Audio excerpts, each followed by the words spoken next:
হরে কৃষ্ণ। ইন্দিরা একাদশী ব্রত 27 সেপ্টেম্বর নাকি 28 সেপ্টেম্বর, কোন দিন ব্রত পালন করতে হবে এবং ইন্দিরা একাদশী ব্রতের মাহাত্ম্য কথা সম্পর্কে আজকে আমরা আলোচনা করব। এবং আজকের আলোচনার শেষে দেওয়া থাকবে সারা বিশ্বের পালনের সময়সূচি, সারা বিশ্বের 149 স্থানের পরদিন সকালের পালনের সময়সূচি। তো যারা ভারতে বাংলাদেশে রয়েছেন তাদেরকে ব্রত পালন করতে হবে 28 সেপ্টেম্বর শনিবার।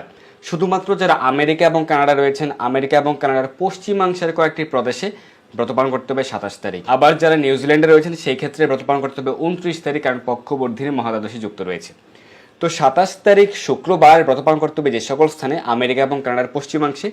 তো আমেরিকা কানাডার যে সকল প্রদেশে সেগুলি হচ্ছে আমেরিকার Georgia, Florida, Ohio, Tennessee, Michigan, Chicago, Dallas সহ টেক্সাস, ক্যালিফোর্নিয়া, সান ফ্রান্সিসকো এবং ওয়াশিংটন স্টেট। এই প্রদেশগুলিতে 27 তারিখ ব্রত।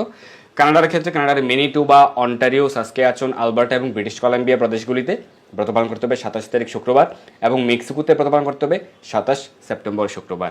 28 তারিখ ব্রত পালন করতে হবে ভারত, বাংলাদেশ সহ এশিয়া মহাদেশের সকল দেশে, মধ্যপ্রাচ্যের সকল দেশে, অর্থাৎ দুবাই, আবুধাবি সহ আরব আমিরাত, কাতার, কুয়েত, সৌদি আরব, বাহরাইন, ওমান সহ মধ্যপ্রাচ্যের সকল দেশে ব্রত 28 সেপ্টেম্বর শনিবারে। ইউরোপ মহাদেশের সকল দেশে ব্রত 28 সেপ্টেম্বর শনিবারে, এবং অস্ট্রেলিয়াতে ব্রত 28 তারিখ, এবং আফ্রিকা মহাদেশের সকল দেশে 28 তারিখ ব্রত। ব্রাজিল, আর্জেন্টিনা, চিলি, পেরু সহ দক্ষিণ আমেরিকা মহাদেশের সকল দেশেও 28 তারিখ ব্রত। উত্তর আমেরিকা মহাদেশের ক্ষেত্রে অর্থাৎ আমেরিকা এবং কানাডার পূর্ব দিকের প্রদেশগুলিতে ব্রত 28 তারিখ। তো সেগুলি হচ্ছে আমেরিকায় New York, Connecticut, New Jersey, Washington DC, North Carolina, এবং কানাডার মন্ট্রিয়াল, টরন্টো, অটোয়া। এই প্রদেশগুলিতে ব্রত পালন করতে হবে 28 সেপ্টেম্বর শনিবারে। এবং নিউজিল্যান্ডে ব্রত 29 তারিখ রবিবার, কারণ নিউজিল্যান্ডে পক্ষবর্ধিনী মহাদ্বাদশী যুক্ত রয়েছে। তো আমরা জেনে নিলাম যে পৃথিবীর কোন কোন স্থানে কোন দিন এই ইন্দিরা একাদশী ব্রত পালন করতে হবে। এটি হচ্ছে আশ্বিন মাসের কৃষ্ণপক্ষের একাদশী ব্রত, ইন্দিরা একাদশী ব্রত। সকলে অবশ্যই সঠিক দিনে সঠিকভাবে ব্রত পালন করবেন। এবং আমাদের আজকের আলোচনা শেষের দিকে পালনের সময়সূচি দেওয়া থাকবে। এখন আমরা এই ব্রতের মাহাত্ম্য কথা শ্রবণ করব। প্রত্যেকটি একাদশী ব্রতের মতোই মহারাজ যুধিষ্ঠির তিনি ভগবান শ্রীকৃষ্ণকে প্রশ্ন জিজ্ঞাসা করছেন। মহারাজ যুধিষ্ঠির বলেন, হে মধুসূদন, আশ্বিন মাসে কৃষ্ণপক্ষী একাদশীর কি নাম তা কৃপা করে আমাকে বলুন। শ্রীকৃষ্ণ বলেন, হে রাজন, আশ্বিন মাসের একাদশী ইন্দিরা নামে পরিচিত। এই ব্রত প্রভাবে মহাপাপ বিদরিত হয়, এমনকি কর্ম বিপাকে যারা নিম্নজনে প্রাপ্ত হয়েছেন সেই পূর্বপুরুষদেরও উত্তম গতি লাভ হয়। এই একাদশীর মাহাত্ম্য শোনা মাত্রই সামবেদীয় যজ্ঞফল প্রাপ্ত হওয়া যায়। সামবেদীয় যে যজ্ঞ রয়েছে সেগুলি, সেই যজ্ঞ সম্পাদন করলে যে ফল আপনি প্রাপ্ত হবেন, শুধুমাত্র এই একাদশী ব্রত পালন করলে এবং এই ব্রতের মাহাত্ম্য কথা শ্রবণ করলেই সেই যজ্ঞফল আপনি প্রাপ্ত হতে পারবেন। হে রাজন, মাহিষ্মতি নগরে ইন্দ্রসেন নামে এক প্রসিদ্ধ রাজা ছিলেন। ধর্ম বিধি অনুসারে তিনি রাজ্য পালনে বিশেষ খ্যাতি সম্পন্ন ছিলেন। তার বিপুল ধন সম্পত্তি ছিল, পুত্র পৌত্র আদি সহ তিনি সুখে রাজ্য পরিচালনা করতেন। বিষ্ণু ভক্তি পরায়ণ সে রাজা নিরন্তর ভগবান শ্রী গোবিন্দের নাম গানে নিমগ্ন থাকতেন। আমরা দেখতে পাচ্ছি যে সে ইন্দ্রসেন রাজা তিনি ভগবান শ্রীকৃষ্ণের মহান ভক্ত ছিলেন। তিনি সর্বদাই ভগবানের নাম করতেন, ভগবানের গুণ মহিমা কীর্তন করতেন, ভগবানের সেবা পূজা আদি করতেন, এবং তার অধীনে সেই রাজ্যের সকল প্রজাগণ তারা সকলেই সুখে শান্তিতে সেই রাজ্যে বাস করছিলেন। একদিন রাজা সুখে রাজসভায় বসে আছেন। এমন সময় দেবর্ষি নারদ স্বর্গ থেকে সেখানে এলেন। তাকে দর্শন করে রাজা হাত জোর করে উঠে দাঁড়ালেন। দণ্ডবোধ প্রণাম করে মুনিকে আসন, পাদ্য, অর্ঘ্য আদি ষোড়শ উপচারে পূজা নিবেদন করলেন। এবং এটি একজন রাজার কর্তব্য। অর্থাৎ কোনো রাজপ্রাসাদে যখন কোনো ব্রাহ্মণ উপস্থিত হন বা কোনো দেবতা উপস্থিত হন, তখন সেই রাজার কর্তব্য হচ্ছে সেই ব্রাহ্মণকে বা সেই মুনি ঋষিকে বা হচ্ছে সেই দেবতাকে সকল উপাচার দিয়ে, ষোড়শ উপচারে তার পূজা করা, তাকে আরতি করা, তার পাদ প্রক্ষালন করা, তার চরণ ধৌত করে দেওয়া, তাকে পুষ্প মাল্য অর্পণ করা এবং সেবা করা, তাকে ভগবত প্রসাদ প্রদান করা। এবং সেইভাবেই সে রাজা সম্পাদন করেছিলেন। এটি আমাদের সকলের জন্য শিক্ষণীয়। আমাদের বাড়িতে যখন কোনো অতিথি আসবেন, অতিথি সেবা করা অবশ্যই গুরুত্বপূর্ণ।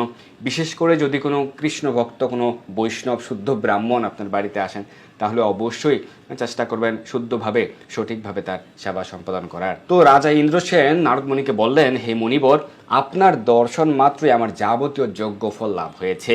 এখন আপনার আগমনের কারণ জানিয়ে আপনি আমাকে কৃতার্থ করুন যে কেন আপনি আগমন করলেন।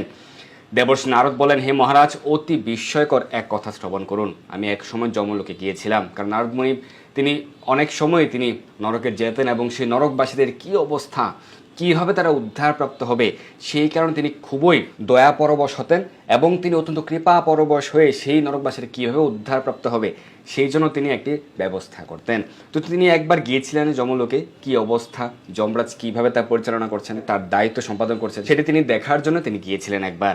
এবং সেখানে যমরাজের সভায় বহু পুণ্যকারী আপনার পিতাকে দেখলাম। নারদমুনি বলছেন ইন্দ্রসেন রাজাকে যে আপনার পিতাকে দেখলাম, কিন্তু আপনার পিতা তো অনেক পুণ্যকারী ছিলেন, তিনি অনেক পুণ্যবান ছিলেন, তাহলে কেন তাকে এখানে আমি দেখতে পেলাম? তো সেই কারণ বিশ্লেষণ করে জানতে পেরেছিলেন নারদমুনি যে একবার তিনি একটি ব্রত সঠিকভাবে পালন করেননি, আর সেই ব্রত পালন করেননি বলে তাকে সেই পাপে তাকে নরকে যেতে হয়েছে। হে রাজন, আপনার পিতা যে সংবাদ প্রেরণ করেছেন আমি এখন তা আপনাকে বলছি। নারদমুনির মাধ্যমে সে ইন্দ্রসেন রাজার পিতা তাকে সংবাদ প্রেরণ করেছিলেন। তিনি বললেন, হে ঋষিবর, মাহেশমতির ইন্দ্রসেন রাজা আমার পুত্র।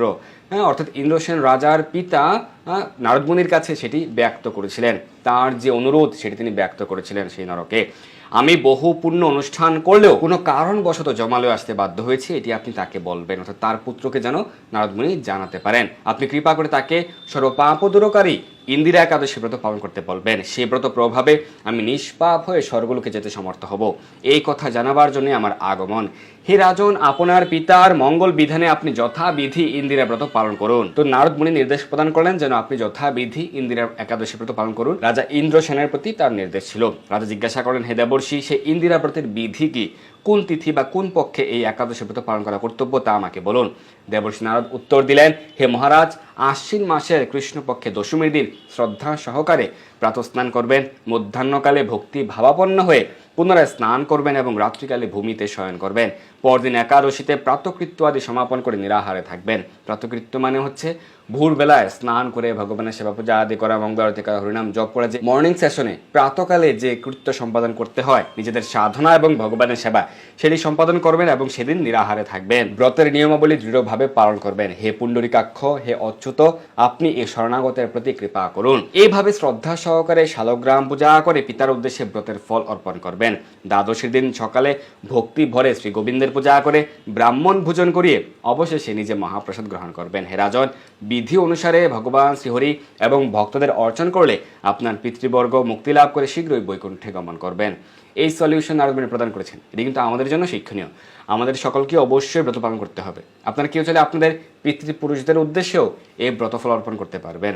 তো ব্রতের পর দিন ব্রত সঠিকভাবে পালন করে ব্রতের পর দিন পালনের পূর্বে ভগবানের প্রার্থনা করবেন আপনার পিতৃপুরুষদের উদ্দেশ্যে, এবং প্রার্থনা করে ব্রতফল তাদের উদ্দেশ্যে অর্পণ করবেন। আপনার প্রার্থনা অবশ্যই ভগবান গ্রহণ করবেন। এছাড়াও মন্ত্র রয়েছে, আপনি এই একাদশীর নাম এবং আপনার পিতৃপুরুষের গোত্র তাদের নাম উচ্চারণ করবেন। ইদম ইন্দিরা একাদশী ব্রতফলম সর্বেশাম অমুক গোত্রস্থ, তারপর হচ্ছে অমুক নাম, তার নাম অর্পণমস্তু। এভাবে আপনি আপনার পিতৃপুরুষের উদ্দেশ্যে এই ব্রতের ফল অর্পণ করতে পারেন। মন্ত্র না জানলে আপনি প্রার্থনা করে ভগবানের নিকট আপনি তাদের উদ্দেশ্যে ব্রতফল অর্পণ করতে পারেন। এবং যাদের পক্ষে সম্ভব চেষ্টা করতে পারেন ব্রতের পর দিন পালনের সময় যাদের পক্ষে সম্ভব শুদ্ধ ব্রাহ্মণ বা বৈষ্ণবদেরকে ভোজন করানো, বা আপনার প্রতিবেশীদেরকে ভোজন করাতে পারেন, কৃষ্ণপ্রসাদ তাদেরকে অর্পণ করতে পারেন। রাজাকে এই উপদেশ প্রদান করে দেবর্ষি নারদ প্রস্থান করলেন। রাজা ইন্দ্রসেন মুনিবরের উপদেশ অনুসারে পুত্র পরিজন সহ ভক্তি সহকারে এই ইন্দিরা ব্রতের অনুষ্ঠান করলেন। তখন দেবলোক থেকে পুষ্প বৃষ্টি হতে লাগলো এবং তার পিতা বিষ্ণুলোকে গমন করলেন। তারপর রাজা ইন্দ্রসেন নিজ পুত্রকে রাজ্যভার অর্পণ করে নিজেও বিষ্ণুলোকে ফিরে গেলেন। এই ইন্দিরা একাদশীর ব্রত মাহাত্ম্য কথা পাঠ করলে এবং শ্রবণ করলে মানুষ সকল পাপমুক্ত হয়ে বিষ্ণুলোক প্রাপ্ত হয়। আপনারা সকলে বৈকুণ্ঠ ধাম, ভগবত ধাম প্রাপ্ত হতে পারবেন যদি প্রত্যেকটা একাদশী ব্রত সঠিকভাবে পালন করেন, একাদশী ব্রত মাহাত্ম্য পাঠ শ্রবণ করেন, বেশি বেশি হরিনাম জপ করেন, কৃষ্ণ প্রসাদ গ্রহণ করেন, তাহলে আপনারা অবশ্যই অন্তিমে ভগবত ধামে প্রত্যাবর্তন করতে পারবেন। ধন্যবাদ সবাইকে আমাদের সঙ্গে যুক্ত থাকার জন্য। এখানে সারা বিশ্বের পালনের সময়সূচি দেওয়া হয়েছে, ব্রতের তারিখ এবং ব্রতের পরদিন সকালের পালনের সময়সূচি। ধন্যবাদ সবাইকে। হরে কৃষ্ণ।